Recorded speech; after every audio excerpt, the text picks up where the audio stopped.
According to a new complaint filed by the Campaign Legal Center with the Federal Elections Commission, the Trump campaign might have illegally, essentially laundered as much as $170 million through secondary companies, with the money eventually ending up in the hands of Trump businesses and Trump family members.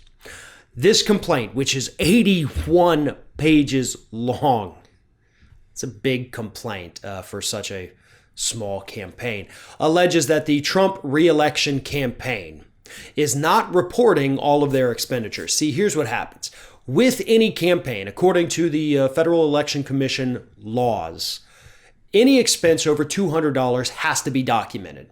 It has to be verifiable. There has to essentially be a paper trail if you're paying somebody, something, whatever it is, more than $200.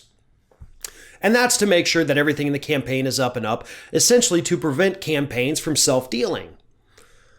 Trump campaign is not doing that. Whether it's intentional or whether it's accidental, this complaint alleges that there is no evidence that this campaign has done this at all. There is no paper trail. But we do know that they are making huge payments to the tune of $170 million to former campaign manager Brad Parscale's companies. And then we know that those companies are paying huge sums of money to Trump family members. Specifically, the ones we definitely know about are Laura Trump, Eric Trump's wife, and Kimberly Guilfoyle, Donald Trump Jr.'s girlfriend, who are both being paid almost $200,000 per year to be seen with the campaign. And weirdly enough, from the Parscale company documents, the payments going to those two women is not actually listed as salaries. So what the hell is the money going to them for? That's what the Campaign Legal Center wants to get to the bottom of. And they want the FEC to look into this.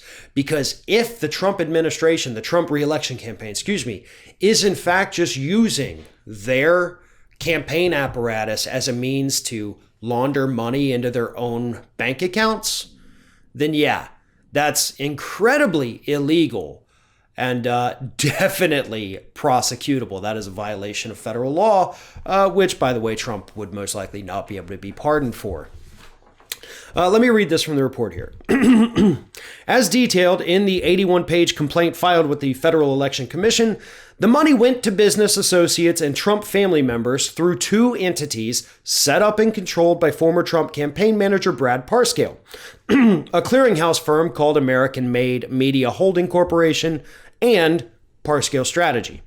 FEC rules require all campaign transactions over $200 to be memorialized in spending reports containing the date, amount, and reason for the expenditure.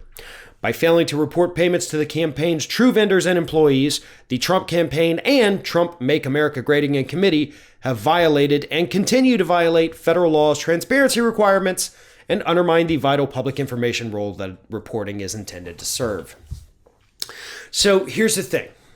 We do not know at this moment if these non-reporting incidents were intentional, actively trying to hide something.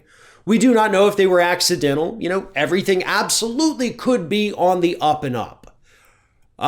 Usually, though, as we've seen with Donald Trump, typically not the case.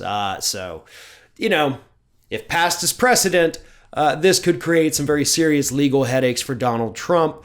If it's an honest mistake, then they can fix it, rectify it, and the complaint goes away most likely, and the public gets a little more transparency. Until then, we're left with a lot of questions and unfortunately not very many answers and just, vague speculation as to whether Trump is using his campaign to launder money back into his family's pockets.